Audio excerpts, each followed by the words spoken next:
Las drogas siguen abarcando más y más espacio dentro de la agenda política y los medios de comunicación. Todo esto a pesar de que ya se han cumplido más de 50 años desde la guerra contra las drogas a nivel global que impulsó Nixon en los 70, pues aún existe un número considerable de adictos en todo el mundo, así como un considerable aumento en la violencia arraigada al narcotráfico. Vale preguntarnos, ¿qué hace que una sustancia sea ilegal? Puede ser el daño, pero hay fuentes que indican que el alcohol causa más daño al consumidor y al otro que varios psicoactivos que están fuertemente prohibidos para la población. A pesar de esto, el alcohol es legal. Cuando nos adentramos, no solo en la prohibición, más bien detrás de todo el espectro de las drogas, podemos ver que hay ciertos intereses que resultan ser políticos, económicos, religiosos y hasta étnicos. Los intereses económicos ya se vieron en el siglo XIX, donde a pesar de la prohibición del opio en Gran Bretaña, fue este mismo país quien monopolizó la venta de opio en China, aprovechando su adicción. Esto llegó a tal punto que gran parte de la población china se volvió adicta al opio. En respuesta, China inició la prohibición de esta droga, una prohibición que desencadenó múltiples conflictos bélicos con el simple objetivo de comercializar opio. Para ese entonces, la adicción misma se transformó en un arma económica de proporciones hemisféricas. Y en el siglo XX es aún peor. Se habla sobre la prohibición del alcohol en los Estados Unidos, una política impulsada por religiosos extremistas que asociaban el alcohol a los extranjeros. Esto envalentonó a ciertos grupos supremacistas como el llamado Ku Klux Klan, quienes atrajeron a millones de personas a sus filas con la promesa de acabar con el alcohol, lo cual desencadenó aún más violencia. Por su parte, la prohibición del alcohol fue un rotundo fracaso, pues no se evitó el consumo. Más bien solo se creó un nuevo y gran mercado para el crimen organizado. Esto último se debe a que la prohibición aumentó el valor del alcohol, lo cual atrajo a ciertos hombres de negocios como Al Capone, quien se lamentaba el no poder suplir toda la demanda de alcohol que había. Además del ascenso de la corrupción, el crimen organizado y grupos supremacistas, se aumentaron las intoxicaciones por ingerir alcoholes mal destilados, pues un mercado negro no tiene por qué respetar normas sanitarias. También se aumentó el consumo de alcoholes fuertes, pues son más fáciles de transportar y menos detectables. Lógicamente, la prohibición del alcohol de los Estados Unidos se derogó en apenas 13 años. Poco se dice acerca de Harry Anslinger, el primer director de la Oficina Federal de Narcóticos en los Estados Unidos en el año 1930, quien inició una fuerte campaña contra el cannabis basada en prejuicios étnicos y religiosos. Parece despreciable, pero Anslinger no estaba solo.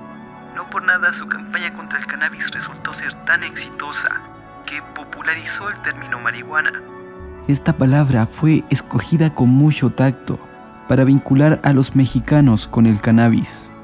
En los años 60 se produjo un resurgimiento del consumo de drogas a través del movimiento hippie. En respuesta, Nixon declara la guerra contra las drogas en el año 1971, de una forma un tanto más sutil, pero no menos cínica, pues sus principales opositores eran la población afroamericana y el movimiento hippie que estaba en contra de la guerra de Vietnam. La estrategia fue asociarles el consumo, después criminalizarlos fuertemente para arrestar a sus líderes, allanar sus casas, disolver sus movimientos y crear una fuerte propaganda en contra. Esto es algo muy similar a lo que le pasó a los extranjeros durante la prohibición del alcohol. En palabras de John Ehrlichman, el asesor de asuntos internos de Nixon, pues véanlo ustedes. La criminalización, o más bien la creación de un enemigo político, es un gran arma propagandística, sobre todo con el pueblo estadounidense que siempre ha tenido una ferviente tradición católica. Bill Clinton aprovechó esto muy bien, utilizando el populismo con la promesa de aumentar las condenas para poner, entre comillas, mano dura contra los delitos. Más tarde admitió que empeoró toda la situación, generando encarcelamientos masivos. Un ejemplo que lamentablemente se ha repetido en muchos gobiernos que utilizan la excusa de la inseguridad y el miedo para hacer este tipo de promesas populistas. a pesar de que ya se ha demostrado la nula relación entre el aumento de las condenas y la disminución de los delitos. Y en caso de que haya algún tipo de relación, sus costos no suelen ser sostenibles a largo plazo. El espectro de las sustancias psicoactivas no solo está arraigado a la economía y a la política, más bien al poder mismo. Pues para Estados Unidos ha resultado ser una muy eficiente política externa. Sobre todo durante la Guerra Fría. Bien documentado está el caso Irán-Contras, donde a través de la CIA, el tráfico de armas y narcóticos se apoyó a la contra en Nicaragua y a la derecha en El Salvador y Guatemala. Todo esto en pro de los intereses de Estados Unidos. Algunos investigadores sostienen que gracias a la implicación de los carteles para con los intereses de poder, el narcotráfico se ha vuelto un auténtico negocio transnacional y hemisférico. A su vez, los psicoactivos pueden ser un gran arma de interés para las organizaciones de inteligencia. Al hablar de sustancias que alteran el estado de conciencia, es fácil entender por qué. En plena búsqueda desesperada de poder debido a la Guerra Fría, la CIA creó proyectos tan deshumanizantes y nefastos como el conocido MKUltra, entre muchos otros que jamás conoceremos, pero que quizás fueron aún más atroces. El objetivo no era otro que entender y controlar la voluntad del ser humano. LSD, hipnosis, técnicas psiquiátricas, terapia electroconvulsiva, torturas. El único límite está en la imaginación. Por desgracia, gran parte de la información sobre el MKUltra se perdió en el año 1973, cuando el director de la CIA, Richard Helms, ordenó la destrucción de los documentos de un proyecto que duró más de 20 años.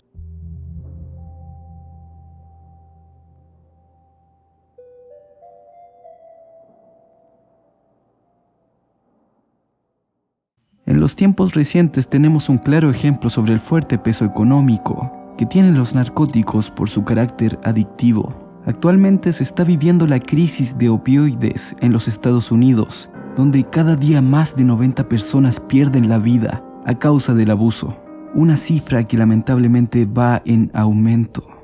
Hacia fines de los 90, ciertas compañías farmacéuticas iniciaron una fuerte campaña de marketing.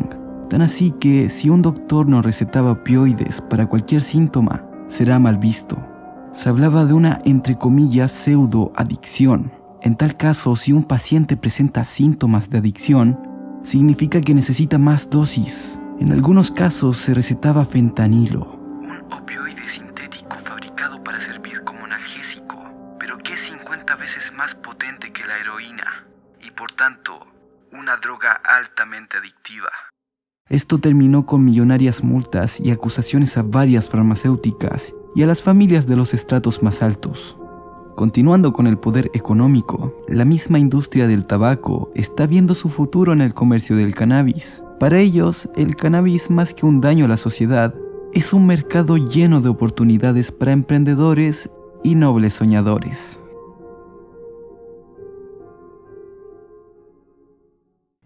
Ya hablando netamente sobre la actual prohibición, existe un marco bastante rígido de políticas que han sido definidas por el derecho internacional en varios acuerdos, por lo cual ha traído un régimen jurídico que prohíbe en forma absoluta la producción, el uso y el tráfico de ciertas drogas para usos que no sean estrictamente científicos o terapéuticos. Estas políticas se fundamentan en una idea muy simple: si no hay drogas, no hay consumo.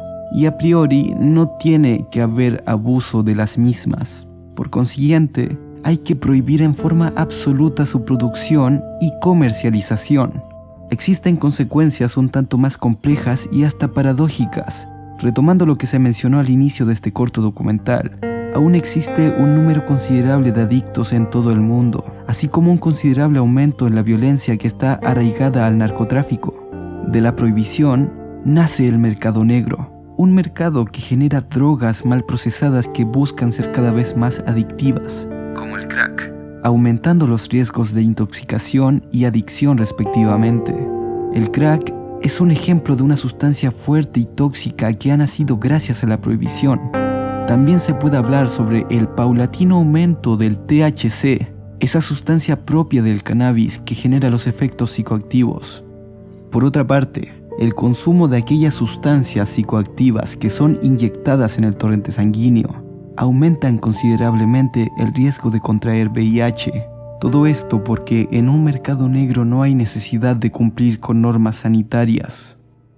Los participantes del mercado negro no tienen acceso a los medios legales para resolver sus conflictos de interés, por lo que la violencia causada por las políticas antidrogas ha alcanzado niveles preocupantes. Incluso la intervención policial resulta ser muy dañina en este aspecto. Un ejemplo reciente es el ataque frontal contra el narcotráfico en México durante el gobierno de Felipe Calderón en 2006, que terminó duplicando el índice de homicidios en 2011.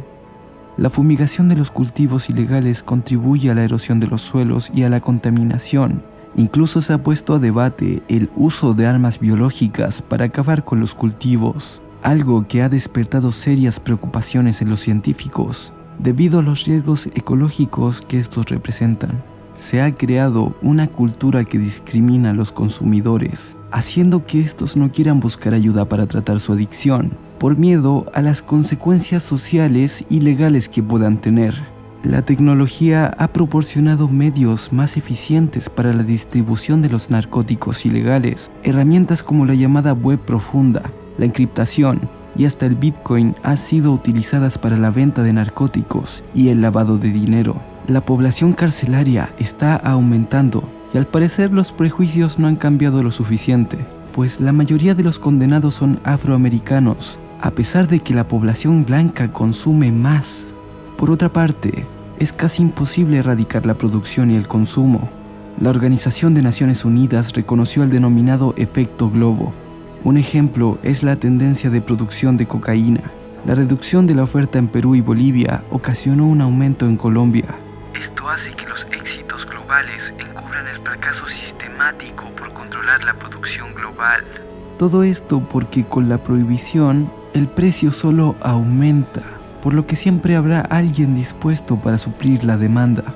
Esto es una compleja paradoja, pues muchas consecuencias de la prohibición se asocian directamente al consumo más que a la prohibición misma, potenciando así las políticas prohibicionistas y creando un círculo vicioso que se retroalimenta constantemente. A pesar de todos los costos de la prohibición, no hay efecto alguno en el consumo de drogas, solo son más dañinas y más potentes que antes. También es necesario formular la pregunta: ¿qué causa el consumo? Se puede hablar sobre la desintegración social e individual, pero esto sería reducir un tema muy amplio que ameritaría una investigación aparte. Pero para efectos de este audiovisual, según los análisis, parece estar más relacionado a los ingresos, pero no a las políticas de drogas, ya que no hay diferencia de consumo dentro de los países con políticas más estrictas en comparación a los países con políticas más liberales. Las políticas deberían ser juzgadas por sus resultados, y a pesar de esto, ninguna política que haya demostrado ser un fracaso tan espectacular por tanto tiempo se ha podido sostener sin un enorme esfuerzo de propaganda. Pero tenemos opciones.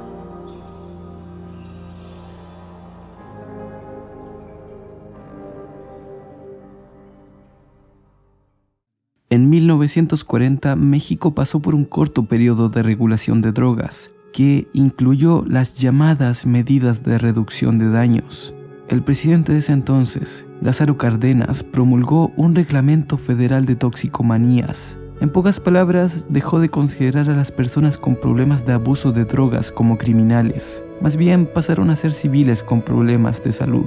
El Estado monopolizó la venta de drogas, donde si alguien es sorprendido consumiendo, es considerado un enfermo que debe recibir atención médica, creando centros de terapia donde reciben dosis limpias y con menos toxinas, a manera de tratamiento, además de un bajo precio. Un punto importante, pues, cuando se deja de criminalizar al adicto, es más probable que éste busque ayuda profesional para superar su adicción, algo que no suele pasar en países con políticas más estrictas. Y por simple ley de oferta y demanda, el narcotráfico fue eliminado casi totalmente, pues competían contra productos más baratos, de mejor calidad y por sobre todo menos tóxicos. Todo esto porque el abuso ya no era un delito, más bien un problema de salud. Problemáticas como las muertes por intoxicación, el narcotráfico y el aumento de la población carcelaria son asociadas al consumo, cuando realmente son producto de la prohibición. Aún así, existen enfoques que reducen estos problemas e invierten todos los esfuerzos en tratar la adicción.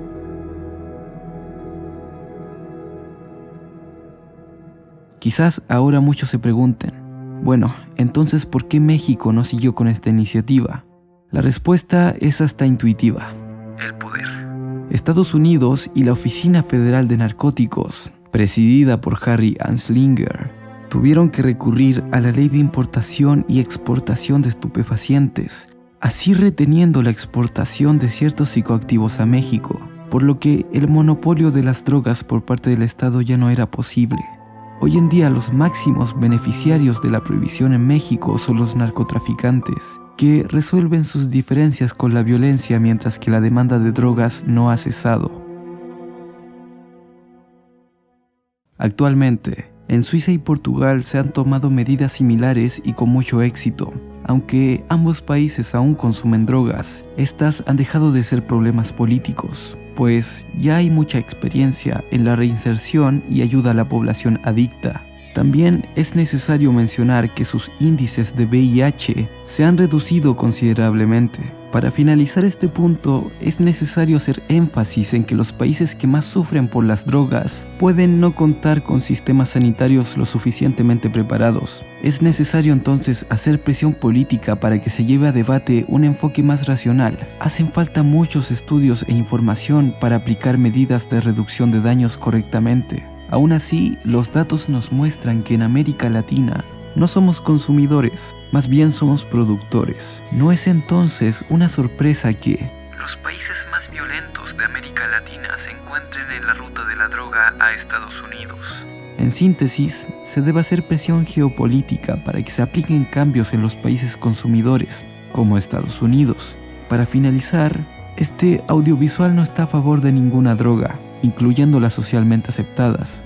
Por ejemplo, ya se ha demostrado que los consumidores de cannabis representan cierto deterioro neuronal, o que este mismo consumo es un determinante del fracaso escolar. Podemos soltar innumerables ejemplos sobre cómo el abuso de las drogas puede arruinar vidas y comunidades enteras, pero personalmente creo que eso lo tenemos todos muy claro. Es hora de enfocarnos en lo que realmente importa.